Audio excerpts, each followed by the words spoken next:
There is a specific moment in a person's financial life when something changes in a silent and permanent way. It's not when they receive a raise.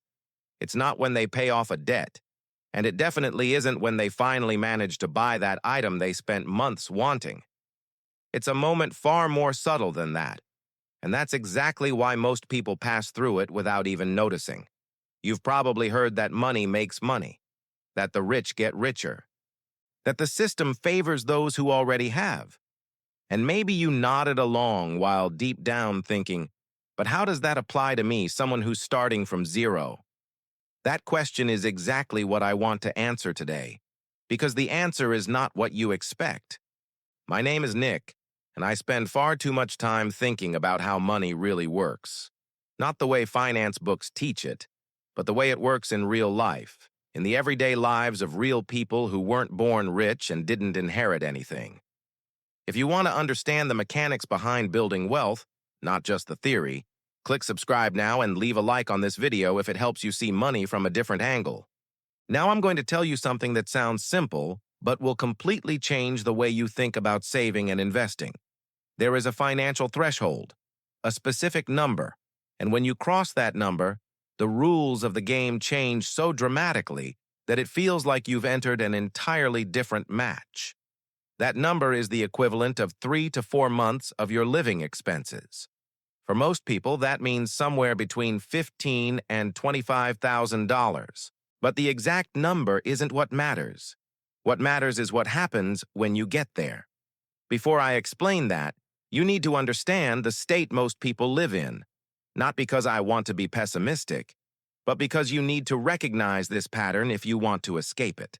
When you don't have a financial cushion, your brain operates in scarcity mode. This isn't a metaphor, it's neuroscience.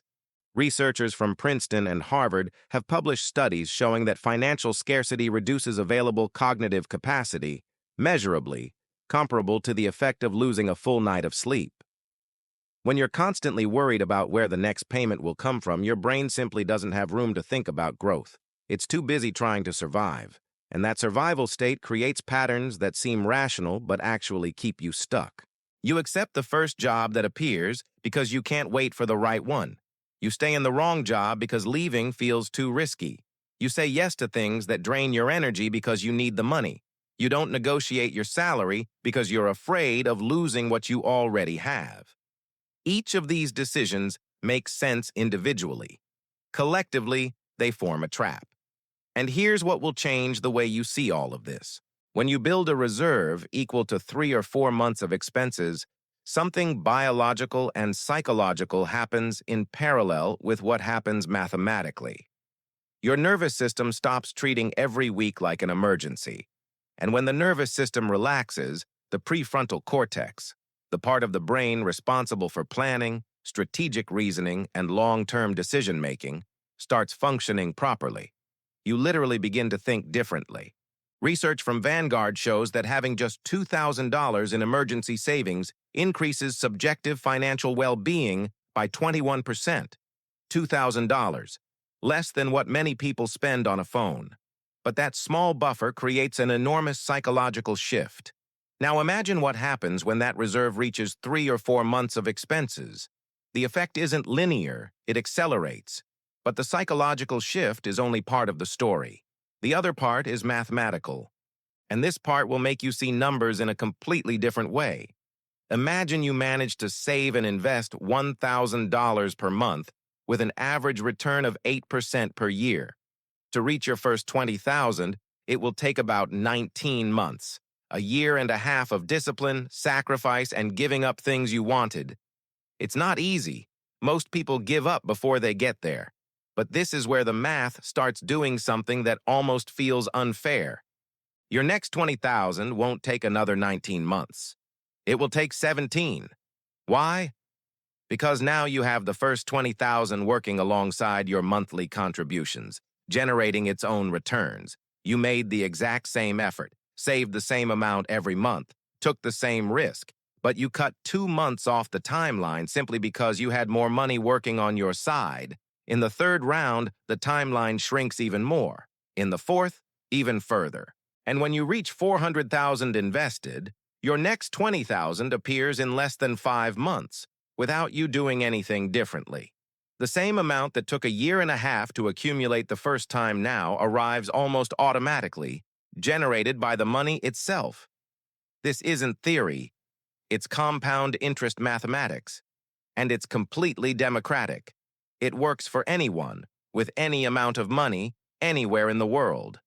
The only variable that truly matters is time. Now I'm going to tell you something most finance videos never mention, and it may be the most important point of everything I'm saying today. When you managed to accumulate that first block of savings, you didn't just accumulate money. You proved something to yourself. You demonstrated in practice that you can control your impulses for an extended period of time, that you can say no to purchases for weeks and months, that you can stay focused on a goal that isn't yet visible or tangible. It sounds small, but it's transformative. Because once you prove that to yourself, you change who you are, not just what you have. And that identity shift changes all of your future decisions, financial or otherwise. Before you have that reserve, an unexpected $500 expense is a catastrophe. Your car breaks down and you panic. Your computer stops working and you don't know what to do. 1 month with higher than usual bills and your entire emotional structure collapses. Each of these events drains not only your money, but your mental energy. You spend much of your time in a state of alert, waiting for the next problem to appear. After crossing that threshold, those same situations become inconveniences, not emergencies. Your car breaks down, annoying but manageable. Your computer dies, time to consider an upgrade. A bill arrives higher than expected. You absorb it and move on without losing sleep. But what changes even more deeply is your ability to recognize opportunities. When you're in survival mode, opportunities look like threats. A chance to invest in a new project feels too risky. A proposal to change jobs feels irresponsible. An offer to buy something with potential upside looks like a scam. Your default answer becomes no, because your system is configured to minimize risk at all costs. With a reserve in place, your default configuration changes. You start asking, could this work? Instead of, what if this fails? You can evaluate an investment opportunity with clarity instead of fear. You can consider a career change without panic. You're playing offense now, not just defense. And this is where things get really interesting for your career. When you have no reserve, you are, in practice, a hostage to your current job. It doesn't matter how toxic the environment is, how limiting the role may be, or how far below market your salary might be. You need that paycheck, and everyone around you can sense that, including your boss. You don't negotiate because you're afraid. You don't ask for a raise because you're afraid. You don't refuse projects that make no sense because you're afraid. Having that reserve changes the power dynamic in a silent and permanent way. Suddenly you have what I call exit money. You could leave tomorrow and survive for months while you search for something better. You don't even need to use that power. Just knowing it exists changes how you behave. You walk into meetings differently. You negotiate differently. You position yourself differently. And when you behave differently, the people around you respond differently. You start receiving better projects, different recognition, and eventually more money, which accelerates the process of building your reserve and your portfolio even further. Now I need to warn you about the mistake that destroys everything, because it's more common than it seems, and it might surprise you how easy it is to fall into it. Many people reach their first major financial milestone, feel the psychological shift I described, and interpret that feeling as permission to spend. I worked so hard, I deserve a reward. And then they buy the new car, or take the expensive trip, or renovate the apartment, or put a down payment on something they can't truly afford. That isn't a reward. That's destroying the foundation you spent months building. That money isn't a trophy. It's a seed. And the difference between someone who builds wealth over a lifetime and someone who stays stuck in the same place isn't how much they earn. It's what they do in the moments when they feel they deserve to spend. The person who can recognize that impulse, smile at it, and choose to let the seed grow, that person is on a completely different trajectory from everyone else. Think about it this way. A new $30,000 car doesn't cost $30,000. It costs everything that money would have become if you had invested it. In 20 years, at an average rate of 8%, those $30,000 become more than $140,000. You didn't pay for a car. You paid with your future freedom. This doesn't mean you'll never spend money on things you want. It means you start filtering every major decision through its real cost, not the price tag, but what you're giving up in the future. And when you begin thinking this way, many things that once seemed essential stop looking that way. The bigger apartment with the higher rent becomes less attractive when you calculate how many extra years of work it represents.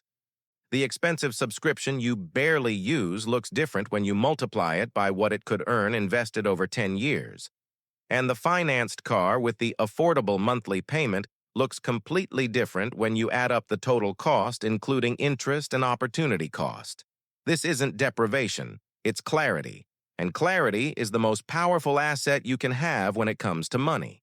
$20,000 won't make you rich overnight, but it will change who you are in relation to money.